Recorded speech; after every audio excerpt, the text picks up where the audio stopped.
We begin our report with a historic and consequential argument before the Supreme Court. Justices will soon rule on Donald Trump's claim that presidents are immune from criminal prosecution for acts taken in office.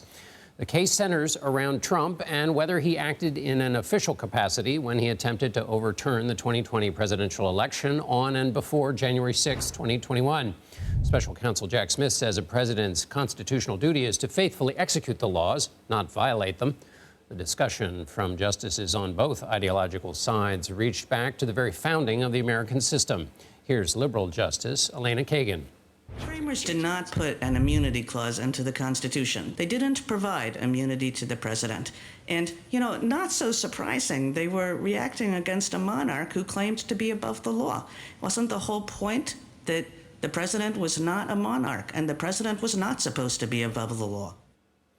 For more, let's bring in CBS News legal contributor Rebecca Roiphe. Rebecca, what did you make of the debate today? Well, this is indeed a consequential and important argument that went on today. I think that, it's very interesting how there are two looming issues. One is how will this affect Jack Smith's prosecution of the former president?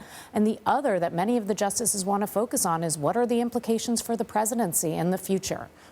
And those seem like they're on two different timelines, because at times the justices, and particularly the conservative justices, seem to be saying, sure, the details of this case, but we're talking about for all time here. And they seem to be making a distinction between public acts and private acts. Why is that a significant distinction for them? Well, it seemed like almost all of the justices, if not all of them, were about to reject the former president's claim that presidents have absolute immunity and were more interested in drawing a line between official acts, which they believe that presidents should have immunity for so that they are not hampered in making their decisions, and private acts that don't deserve that kind of immunity.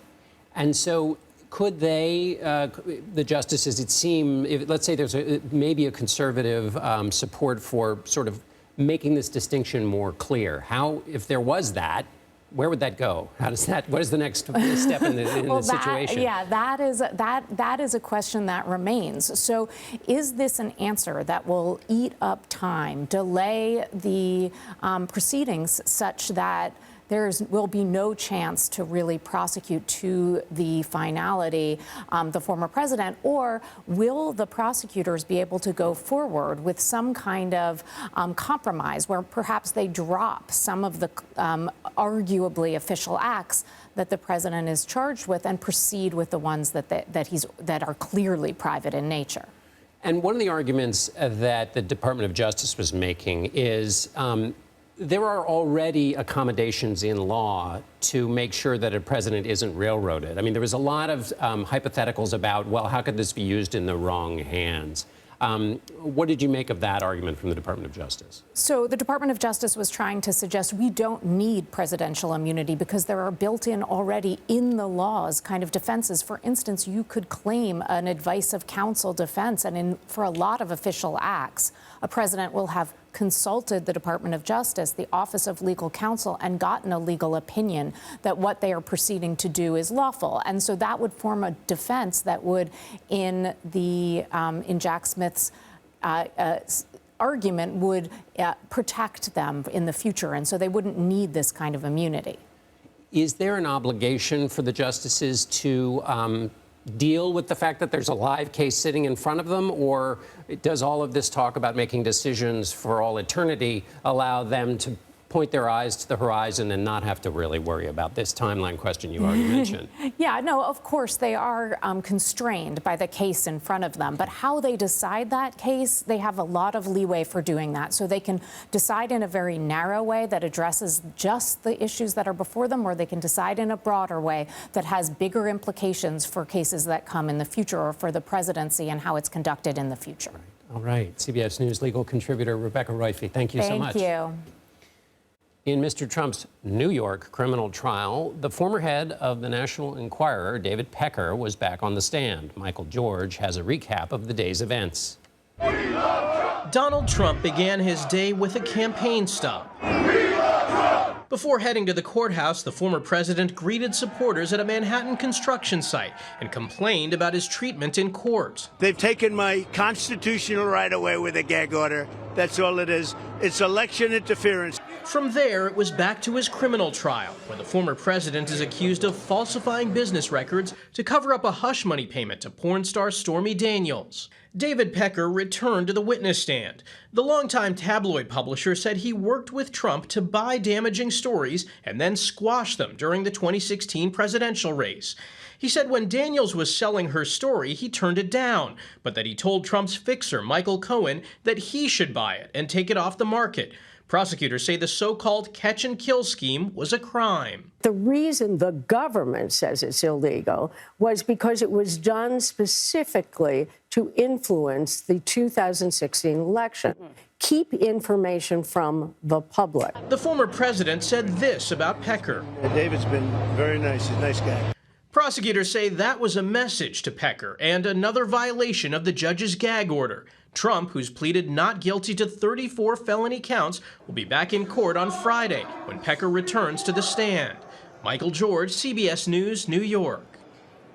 CBS News campaign reporter and attorney Katrina Kaufman joins me now.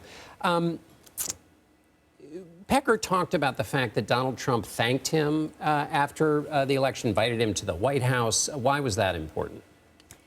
That's important because it shows that Trump felt like he sort of owed David Pecker a thank you. There was a meeting at Trump Tower he talked about where he thanked him for the Karen McDougal and the doorman story. And then when Pecker went to the White House, he brought his business associates and all of them took pictures at the Oval Office with Trump. And he also talked about how they walked to dinner past the Rose Garden together. Trump wanted a private conversation with him and he asked about how Karen McDougal was doing.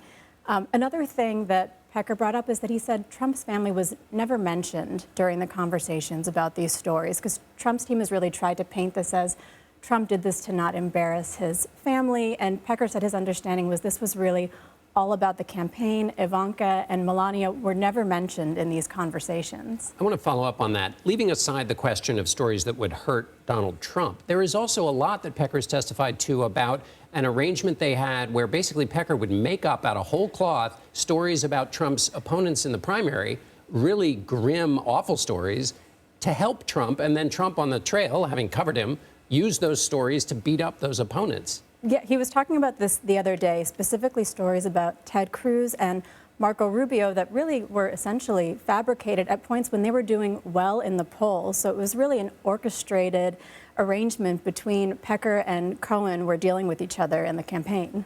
And then finally, the examination of Pecker. Are they poking any holes in his story so far? Absolutely. I mean, for one, they're trying to show how long ago all this happened and just poke holes in his timeline and the way that you remember conversations. But the other thing they're trying to show is that the prosecution's whole thing is they're saying that dating back to this August 2015 meeting, they devised this catch-and-kill scheme.